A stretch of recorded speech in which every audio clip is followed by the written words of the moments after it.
Não há dúvida de que as 16 carmelitas de Compiègne viveram as virtudes heróicas. Os nomes dessas carmelitas só não se perderam na história porque houve uma sobrevivente, também carmelita, que fez um relato biográfico de cada uma dessas mártires. Neste vídeo, vamos conhecer um breve perfil dessas verdadeiras filhas de Nossa Senhora do Monte Carmelo. Quando a Revolução estourou em 14 de julho de 1789, moravam 21 carmelitas no convento de Compiègne. Eram 15 irmãs coristas, uma noviça, 3 irmãs conversas e finalmente havia 2 irmãs torneiras, que eram aquelas irmãs que realizavam alguns serviços externos em torno do convento. Em 1790 foi aprovado um documento conhecido como Constituição Civil do Clero, onde os padres passaram a ser funcionários do Estado e deveriam prestar juramento aos princípios revolucionários. Os bens da igreja foram confiscados, os votos perpétuos foram abolidos e as ordens religiosas foram extintas. As 21 carmelitas de Compiègne foram acolhidas por pessoas amigas e passaram a viver em 4 casas diferentes.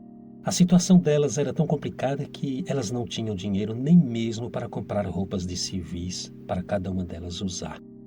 Esse foi um período de terríveis provações para essas irmãs, mas também foi um prenúncio do que estava por vir. A madre desse convento era a irmã Teresa de Santo Agostinho. Ela estava bem consciente daquela realidade e preparou suas irmãs para oferecerem suas vidas pela salvação da França. Durante este tempo, 2 destas irmãs irão falecer. A irmã Elizabeth de Jesus Maria morreu em 1791, aos 55 anos. E no ano seguinte, 1792, morreu a irmã São Pedro de Jesus, aos 50 anos de idade. Em março de 1794, portanto, 3 meses antes da prisão, 3 irmãs tiveram que sair das casas onde elas estavam. 2 delas, a irmã Santo Estanislau da Providência, juntamente com a irmã Teresa de Jesus, saíram em missão especial para visitar o irmão da irmã Santo Estanislau, que estava muito doente após a morte da esposa. A outra irmã que esteve ausente neste período foi a irmã Maria da Encarnação, que foi obrigada a ficar em Paris, porque ali ela tinha que tratar de assuntos de família e acabou ficando por mais tempo, pois a administração da cidade exigia alguns documentos que ela não conseguia encontrar com facilidade. Ela nasceu em Paris em 16 de novembro de 1761. Ela viveu escondida por muitos anos, até 1823, quando finalmente se retirou para o convento de Sens, e em 1836, um pouco antes de morrer, ela concluiu o livro com o título História das Religiosas Carmelitas de Compiègne, no qual ela faz um breve perfil biográfico das irmãs carmelitas que subiram ao cadafalso da Revolução. A partir do assassinato do rei Luís XVI, em 1793, a situação no país foi ficando cada vez mais insegura. E com base na nova lei dos suspeitos, que também é deste mesmo ano, as 16 carmelitas foram acusadas de conspirar contra a República. Elas foram levadas para a prisão e ali permaneceram até o dia em que seriam levadas ao cadafalso. Eu quero falar primeiramente da irmã São Luís, a segunda na hierarquia interna do convento. Seu nome era Maria Ana Bridoux. Nasceu em 1751 e fez seus estudos no convento da Ordem da Visitação de Compiègne. Porém, aos 19 anos ela foi aceita no Carmelo. Era conhecida pela sua pontualidade e estrita observância aos atos litúrgicos da comunidade. Ela foi eleita subpriora por causa de sua natureza doce, modesta e silenciosa. Estava com 43 anos quando foi martirizada. A irmã Maria de Jesus Crucificado, seu nome de batismo era Maria Ana Bridoux. Ela nasceu em Paris em 1715, entrou no convento aos 19 anos e durante muitos anos exerceu o ofício de sacristã. Era uma das mais velhas do grupo, estava com 79 anos quando foi martirizada. Irmã Carlota da Ressurreição. Seu nome de batismo era Ana Maria Madalena Francisca Teresa Touré. Ela também nasceu em 1715 e aos 21 anos entrou para o convento. Era reconhecida pelo seu temperamento vivo e alegre. Ela trabalhou como enfermeira do convento e, devido aos seus grandes esforços, ela desenvolveu uma deformação e só parou de sofrer desse mal quando finalmente subiu ao cadafalso, aos 79 anos de idade. Irmã Eufrásia da Imaculada Conceição. Seu nome de batismo era Maria Cláudia Cipriana Brard. Nasceu em 1736 e entrou para o Carmelo aos 20 anos. Era conhecida pelo seu grande entusiasmo, tinha o temperamento sério, mas era a alegria das outras irmãs nos momentos de recreações. Era muito querida pela rainha Maria Leczinska, esposa do rei Luís XV. Irmã Eufrásia estava com 58 anos quando foi martirizada. Irmã Maria Henriqueta de Jesus era conhecida pela sua inteligência e piedade. Seu nome era Maria Francisca Roissy.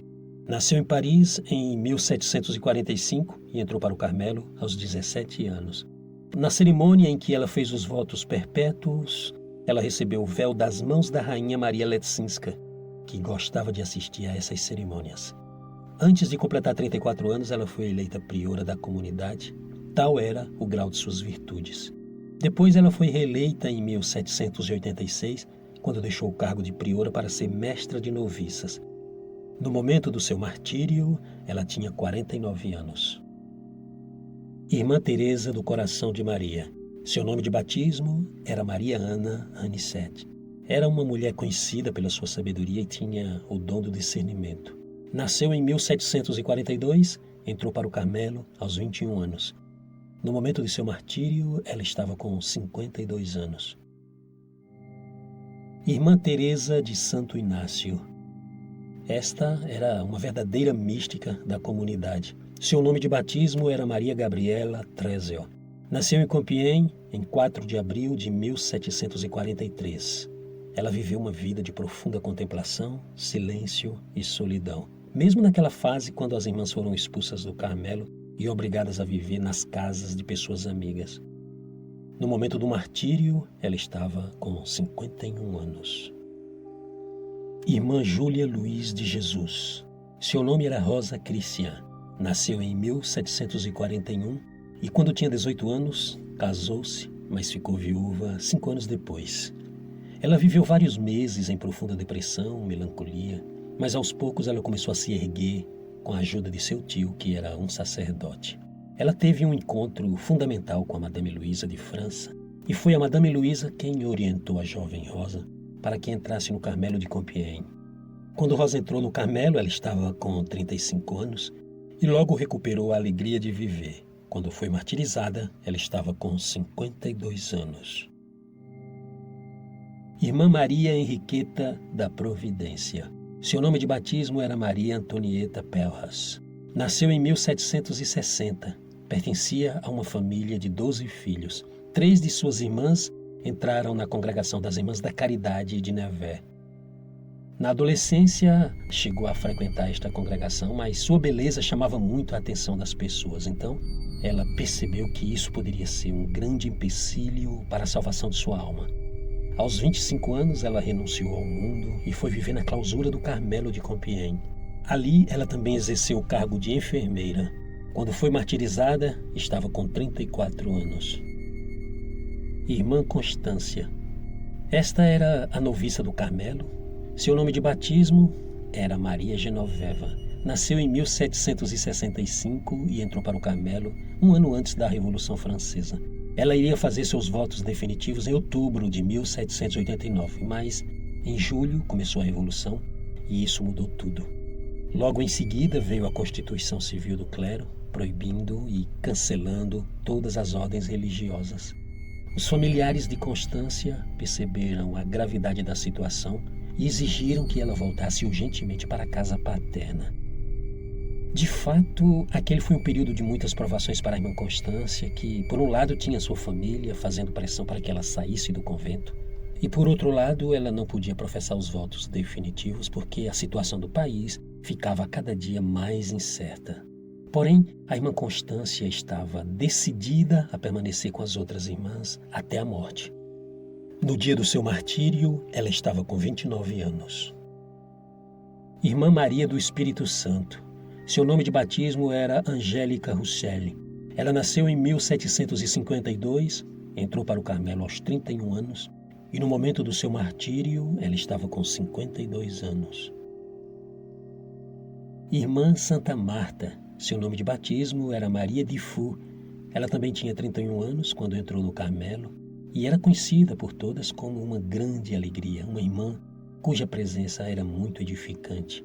No dia do seu martírio, ela estava com 53 anos. Irmã São Francisco Xavier. Seu nome de batismo era Isabel Júlia. Entrou no Carmelo com 23 anos, era cheia de bondade e entusiasmo. No dia do martírio, ela estava com 30 anos. Agora eu quero falar de duas leigas, que são as senhoras Ana Catarina Soiron e Teresa Soiron. Eram duas irmãs biológicas. Há mais de 20 anos elas moravam ali com as irmãs carmelitas, trabalhavam na função de torneiras, ou seja, elas eram aquelas responsáveis pelos serviços externos em torno do convento. Quando os soldados foram prender as carmelitas, mandaram embora aquelas duas irmãs, a Ana e a Teresa. Porém, Ana Catarina, que estava com 52 anos, e Teresa, com 46, decidiram ficar com as carmelitas. Os soldados não queriam levá-las, pois elas não eram religiosas, mas as duas insistiram e disseram que viveram a vida toda com aquelas irmãs carmelitas e não era agora que iriam abandoná-las. Então, Ana e Teresa foram levadas à guilhotina. Foi por causa dessa fidelidade que a igreja reconheceu mais tarde e beatificou essas irmãs como carmelitas. Finalmente temos aqui a Madre Teresa de Santo Agostinho. Seu nome era Maria Madalena Claudine Liduína. Nasceu em Paris no dia 22 de setembro de 1752. Aos 21 anos, ela entrou no Carmelo com a ajuda de sua amiga e benfeitora, Madame Luísa de França, que já era carmelita de Saint-Denis com o nome de Teresa de Santo Agostinho. Madame Luísa era filha do rei Luís XV e tia do futuro rei Luís XVI, que seria guilhotinado em breve, não é? Aqui no canal eu tenho um vídeo sobre a trajetória da Beata Luísa de França e como ela combateu os iluministas que agiam nos bastidores da corte pouco antes da Revolução. E ali no Carmelo de Compiègne, a irmã Maria Liduína quis homenagear sua ilustre benfeitora, por isso ela também adotou o nome religioso de Teresa de Santo Agostinho. E rapidamente ela vai progredir no caminho de santidade. Inclusive foi eleita priora com menos de 34 anos. No dia 17 de julho de 1794, aquelas 16 carmelitas foram levadas em carroças até a praça, onde seriam decapitadas na guilhotina. Elas cantavam hinos e salmos, mantendo a fé e a serenidade. Na hora da execução, a Madre Teresa de Santo Agostinho pediu ao carrasco para ser a última a subir ao cadafalso, pois ela queria dar a última bênção às suas filhas espirituais. E o carrasco consentiu com esse pedido.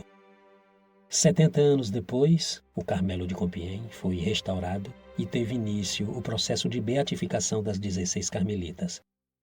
Elas foram beatificadas pelo Papa São Pio X em 1906.